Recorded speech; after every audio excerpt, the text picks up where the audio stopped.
Gauntlets are having their best moment in Brawlhalla. So let's see what Seijaru's got to say with the Mordex here. As we go to the Small Fortress of Lions against simpLe, who is on Akuma. Epic crossover for Val on the Gauntlets here as he gets that side light. Oh, the grab was coming through. Already opened up super strong against Seijaru, bringing him into orange going into game number 1. I think the only difference in being a Val player and a Mordex player is if you prefer the sword or the scythe. Yes. And I think it's, I mean, to be honest, I think the scythe is kind of hard to play. So it is very different. And more importantly, when it comes to these two players, I just go, well, wow, that side sig was fantastic. That's it's a little unusual for me to see simpLe use like signatures more than once in a row. Like I'm used to like 4 signatures a game, 75% accuracy. that's what I'm used to seeing from simpLe. But simpLe's kind of going crazy right now with the Akuma. Downsig came out there, did connect. Seijaru returns with some damage, but Nairs are trying to catch him. And see that weapon throw forward. Seijaru goes in for that gravity cancel downlight, doesn't hit it in a dare nair for simpLe. The D-light side air means that simpLe's going to maybe be up 2 stocks here in this game 1. I mean, this is looking dominant. Yeah, it's looking very, very dominant. I mean, we got the Dijon mustard color on on simpLe's health. Not very damaged. Going to be pretty hard to KO unless you can make some magic happen here. Yeah. Seijaru's got the scythe, but fisticuffs thrown. simpLe is back at it with the gauntlets, and we saw how the gauntlets tore up that first stock. Oh yeah, down air hits as well, side air hits. simpLe could go for an edge guard here. This is more what I was expecting from simpLe. Like last time we saw the 2 side sigs coming out from the sword, but simpLe, now we were so surprised by the matchup between Hazer and Wave, right? Because the stocks were going down the second anybody went off stage. But with simpLe, even if they may come back 10 times off the side of the stage, I promise you that it's simpLe that's going to be continuing the edge guard those 10 times, right? And that downer comes through and he gets that knockout. It's now 3 stocks to 1. simpLe's gameplay is simple yet super effective. That movement, just kind of hovering to get back to the stage a moment ago, that was so good, and it made Seijaru come off stage and put themselves in a bad situation. That was crazy. Oh yeah. And now Seijaru with the scythe, getting a good opener there against the sword, but it drifts too far away from the side of the stage, and he can't get the down air. Another chance. That time he came close to the stage, and simpLe was kind of like, I know you're going to make that adjustment, and he's not even holding the wall that time. Seijaru keeps getting simpLe off, though, and let's see. D-light recovery, nair. And he went for the neutral sig. Seijaru could get a punish here. He's sweating. If it was done to the other side, that neutral sig would have leaked out far enough. Yeah. I think that simpLe was looking for the dodge to the left, so it went the other way. That would have been so good if it landed, but either way, this sword is dancing all over Seijaru. simpLe, man, this is what I was talking about. Yeah. You get past a player like Blue, and now here you go, going up against one of the monsters of the region, and man, showing it's a struggle fest. Yeah, Seijaru in the last stock. Look at that. That's the one I was talking about. That movement on the left, the baits, like the in and out, and then able to create that situation. He did it twice, too. I didn't catch that, and you did, which was when Seijaru did the gravity cancel neutral signature and touched the stage, and then immediately jump recovery. simpLe bobbed and weaved around both of those, and then got the down air. And that was at first I thought it was like, wasn't that just him punishing a neutral sig that was out of desperation? No, Seijaru actually had a really good mix-up there, and simpLe still played around it. And he played around it so well that Seijaru said, okay, scythe is a little hard. You got a few openings in that with that weapon, and it didn't lead to anything. So we got over to the Rayman now. Nice axe. You hit a side air, and your combo is done, Zip. That's all you got to think about it. That's it. You don't even have to combo. It doesn't have to have KO confirms, which it does have a few, but you can just hit a Sayer, and that's going to be it. It gets you a little lucky recovery, still get a KO. You know, I don't want to call it a cakewalk, but hey, sideline Sayer ain't true anymore. So you gotta really get that spacing. So there you go. Ooh, down air neutral light into the weapon throw comes through, and that's axe is picked up. simpLe gets the recovery, weapon throw forward. And nice downlight sider. Put him up the side of the stage again. No dodge, but he doesn't turn around with that air dodge.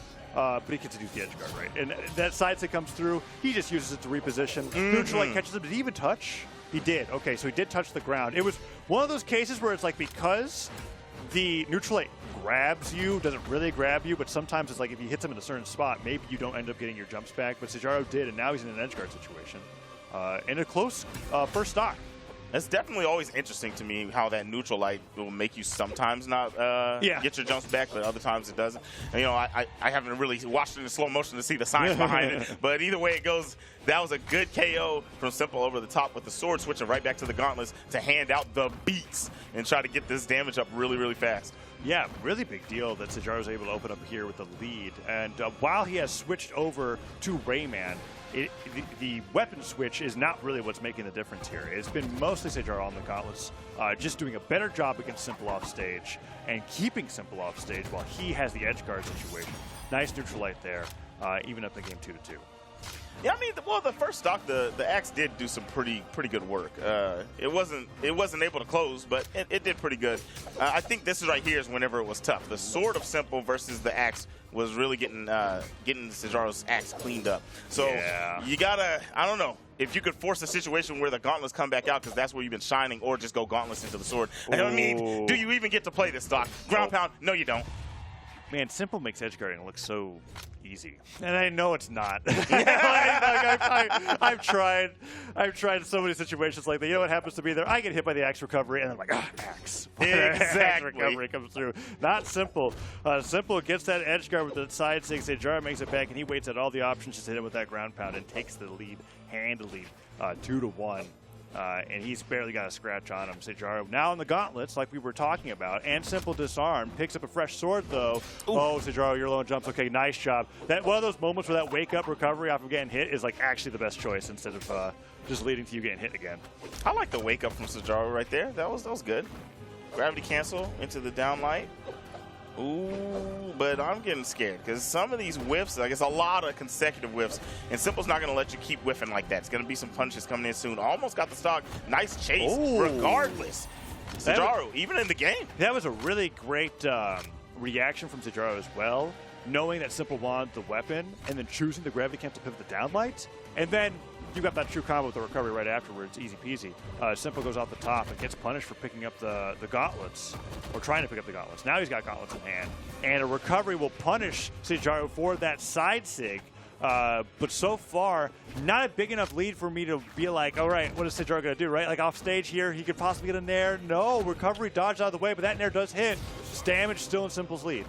Yeah, damage is still in Simple's lead, but, I mean, very even gameplay. I'm calling that Seijaru is playing very, very well. This is the game that must be taken if you're Seijaru, because this is the best you've shown so far. No, if you get red one more time, okay, Simple tried to go up there with the recovery, didn't quite land it, but that one's going to do it from the ground, mind you. And yeah, pick up recovery. Those are tough to hit, but they're really good, and they're great mix-ups, especially when your opponent thinks that you're always going to try to hit them with the side light first. Yeah. And that's a thing, like gauntlets and blasters similarly will do both of those things, where like blasters are like, okay, you're in red, he's looking for the D-light recovery, but if you're good enough, that fast-fall recovery will catch you grounded, and the same thing applies to both of those weapons, and we saw Simple there acknowledging that he had Seijaru damaged enough that he didn't need to get the side light for that distance in the air to get the knockout, and he takes game 2. Even on an inefficient accuracy type game like that, Simple still coming through with the dub, and that's where it's really, really scary. Because the game before that, we saw Simple landing almost everything, had really, really high accuracy on signatures and lights, and that one was dominant. And if Simple's able to play a little lackluster for their liking, that's tough. That's tough. It makes me wonder if he's going to switch off of the Akuma onto the Bodvar going into this next game, because you did mention that the accuracy was a lot lower, the game was a lot closer, and it felt like it was actually like he was searching for the sword in the Gauntlet Ditto against Seijaru towards the end there, right? So it's a possibility that it might go, maybe the gauntlets aren't necessary, but then again, at the end of the match, he gets that pickup recovery. They look so good at the beginning of game 1. Maybe he just sticks with it throughout the rest of the games. But it's one of those precarious scenarios where you're like, yeah, you're up 2-0, but games 1 and 2 felt way different. Or game 2 felt way different from game 1, where you might be actually worrying about continuing with this pick and giving your opponent that win momentum that they can get from game 3, game 4, and so on. I mean, we got the stats right back here, and I'm trying to take a look. I don't know where exactly Seijaru is going wrong, because we have 479 damage, right? You only took 538, so the spread's not bad. You're doing very, very well in this matchup. Now, this is where I'm talking about the accuracy a lot, and I've been doing this a lot. I love this. This is one of my favorite pieces of this board. We've got 84 swings, 36% accuracy, but you ain't hit not one of those 6. So, okay, interesting argument there.